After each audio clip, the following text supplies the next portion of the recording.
Вие гледате Комбина. Следва нещо много интересно. Те са последните екшен герои, които се изправят срещу дървената мафия.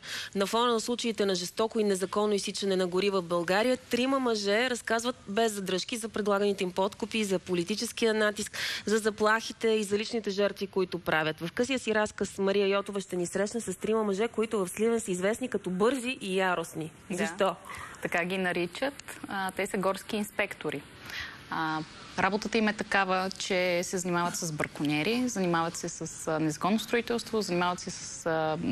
Има ли такива мъже още? Има, но спецификата е такава, че ако до 15-та минута не са закопчали човека, който са хванали, винаги им се обажда кмета, учителя, лекаря, заместник шефа. Тоест, ако до 15-та минута те не са свършили работата си, започват да звънят телефоните. Затова ги наричат бързи и яростни. Нека да видим историята им.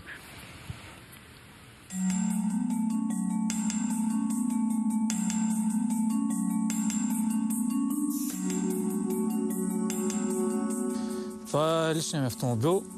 При 4 дена вечерта са ми счупили стъклото задното. Както виждате, лайсните нарочно са откършени. На следващата вечер на служебния джип срязаха задна дясна гума. Сплашват ли те? Какво става? Аз вече на това въобще не обръщам внимание, защото заплахите при мен вече са ежедневни. Да, сплашват ме. Това е предупреждение. След това се получава нещо по-реално. Преди години бях и прибит. Имам белег на челото си, точно заради това, че аз не се спирам, както и колегите ми, да констатираме престъпления за милиони.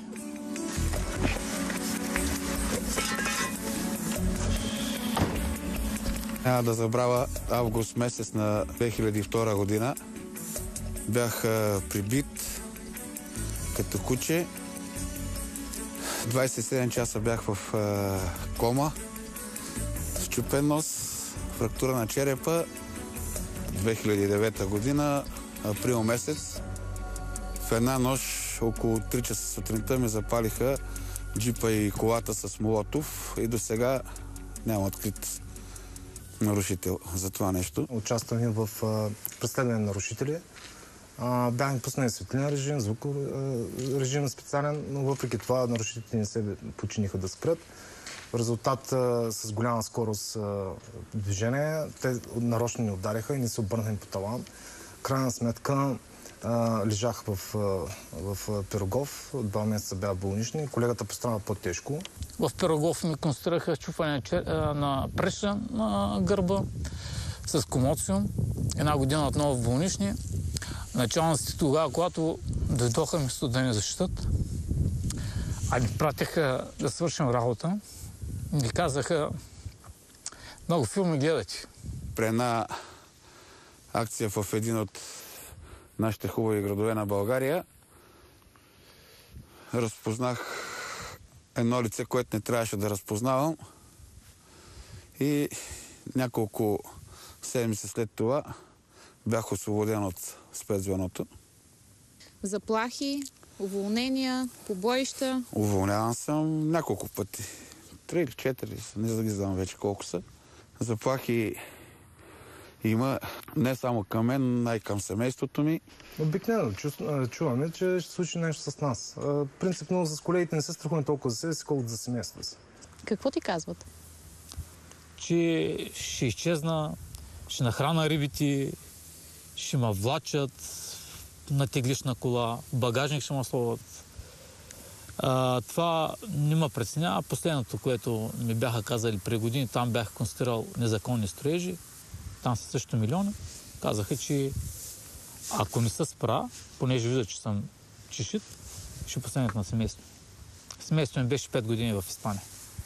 Заради заплахите? Да. И при първото ми уволнение аз ходех да кова коне в Испания. Няма странна работа, но ми се даде възможност да се върна в системата и се върнах точно заради тези, които ме уволняват, които ме унижават, не само мене.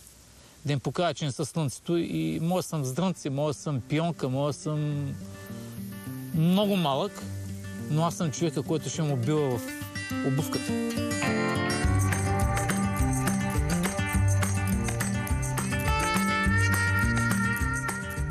Наричат ги бързи и яростни. Известни с това, че не можеш да ги купиш, нито да ги пречупиш. Борят се срещу незаконното строителство, браконьерите, дървената мафия. Но най-страшният им враг са тези, които се огъват пред парите и властта.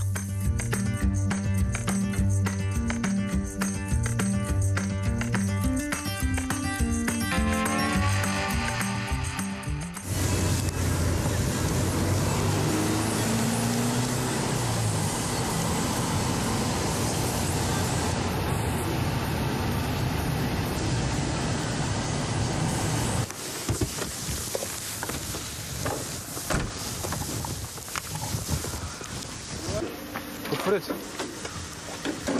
Сега ги докараме до си. Някакъв билет. Нямате. Инспектор Шекиров, погасете автомобила. Искаме превозния билет да я видим. Един камион върви от 2 до 5 хиляди лева. Колко хващате вие? Само нашия екип за тая година се доближаваме до 1800 кубика задържане. Само нашия екип. А отделно превозни средства, мрежи, карабини, лодки, незаконни строежи, милиони. Какво има в тази папка? Тая папка има само престъпления, извършени спрямо българската гора и българската държава. Държавата нещата, които ние сме ги констатирали, по един и друг начин са фърлени в кошчета, са купувани господата по институциите и нищо не се случва.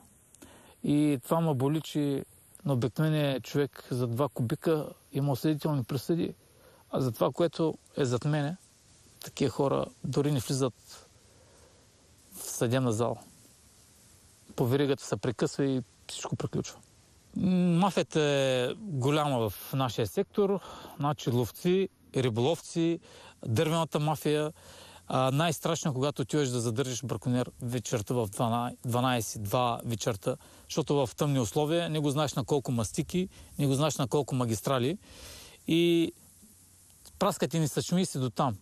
Или ще се обади местния адвокат, полицай, съдия, прокурор, началник, проектначалник и на местно ниво вече като си го спрял, на 15-та минута ще се обади човек, който си зависим по един друг начин. И как излизате от тези зависимости, от този натиск? Показвам, искам да покажа, че няма по-големи от закона, аз се варда от сянката си. Гледам да ми правя нередни неща, защото направя нещо нередно, мене ще ме осъдат, не да ме изгонят от работа. Страшно е. Колко пъти си уволняван? За 15 години 2 пъти съм уволняван. От 2000-та година до 2004-та лежах на задната седалка, констатирах на циганчета, на хора бедни, никой не ме закачеше, бях много добър. Ме писна това, което става в нашата държава. Почнах да констатираме такива престъпления за милиони. И естествено бях преследван, унижаван, уволняван. Много неща, грозни неща. Страхът, че си отида и аз го видях 2 пъти в очите. Не е страшно да отиде човек от този свят.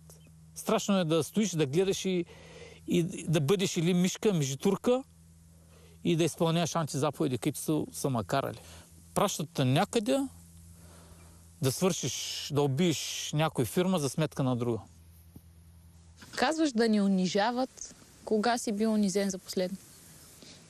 Много процеси съм присъствал в месеца по 6-7 заседателни дела, където някой от тях, един от тях беше фрапантен. По време на забрана заловихме лица, които извършваха улов на риба в забранен период от улова. Имаше дело. Съдията ме пита рибата дали съм я видял, дали не е била гумена.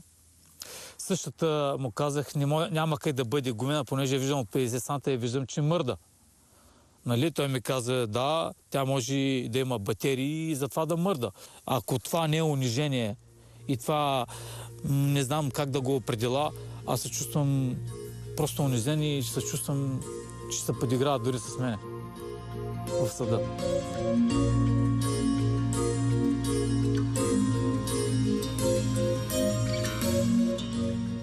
Имало ли опити да бъдете подкупени, не само да ви заплашват? Много често имаме 5-6 осъдителни присъди на такива лица, които са ни давали подкупи. Съдата с много пари, влиятелни личности, бяха убили Кошута, която беше бременна, за да се затворим очите, понеже гаранцията за тяхната концесия 80 хиляди, да не им падне и концесията, ни предложиха 5000 евро да ги пуснем.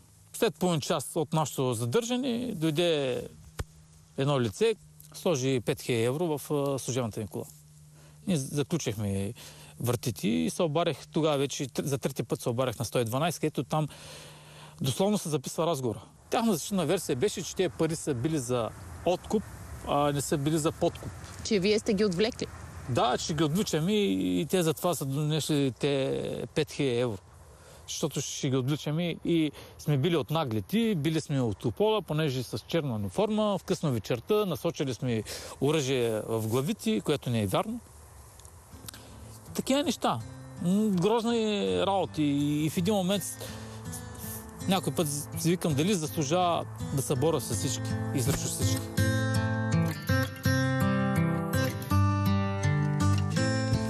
Какво се е случило с тази гора? Отначало помислих, че се строи ски писта, тъй като последната дупка, която виждат мен, е много дълга, към 180 метра дълга, на 70 метра широка, на 30 метра дълбока. Има колко такива дупки? 3 има такива. Това го виждате горски фонд, виждате бора докъде е. Колко гора е изсечена? Ами около наши изчисления са 5-6 декара. Виждате бора докъде е бил, виждате бора го няма. Този бор е отсечен, реализиран. Никъде по документи го няма, че е отсечен и реализиран. Това, което го виждате, е добивано. Добив, който е незаконен, който ние сме го констатирали, за което и бяхме уволнени 2013 година. Има ли нещо законно в това, което виждаме за тебе? За мен екипа ни, предполагам, че за ваша аудитория ще бъде незаконно, но за много институции явно законно, защото 7 година прекратена на 2 проверки прокурорски, в момента тръгва 3. За тях явно не е престъпление. Това е бивша уранова мина. За какво му е на някой да взима инертни материали от бивша уранова мина? Службите, когато ме разпитаха, ми казаха, че само 5 пъти на допустимото на въздуха е радиоакцията. Мисля, че влезе в пътя Горко-Търно, но службите ми казаха, че е влязло в модерното строителство в Сливен, което за мен е голямо престъпление към моя град и геноцид към сливенски граждани. Или е в път, или е в новото строителство? Едно от двете, но пълно затъмнение. И понеже всички ги е страх, понеже хората с влияние, някои от тях са и политици, и ги е страх да изкарат истината.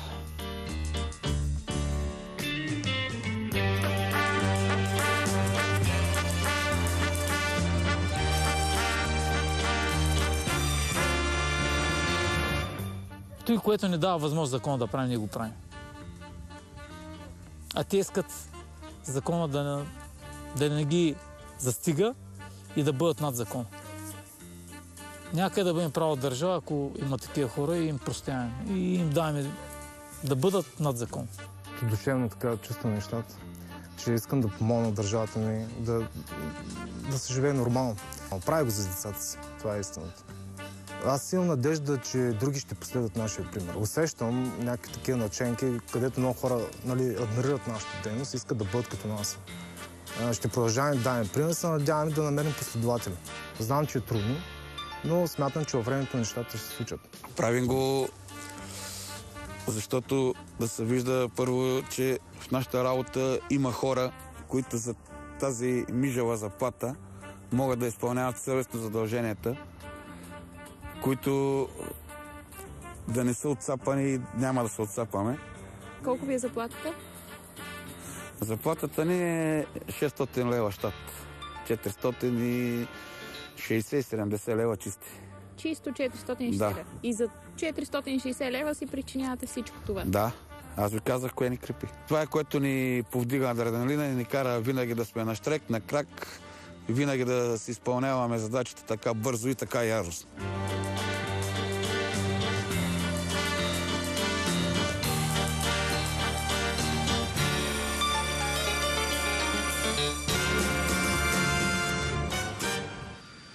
Това наистина са последните екшен герои. Бързи и яростни. Бързи, яростни. Какво им дава смелост на тия хора? Те са...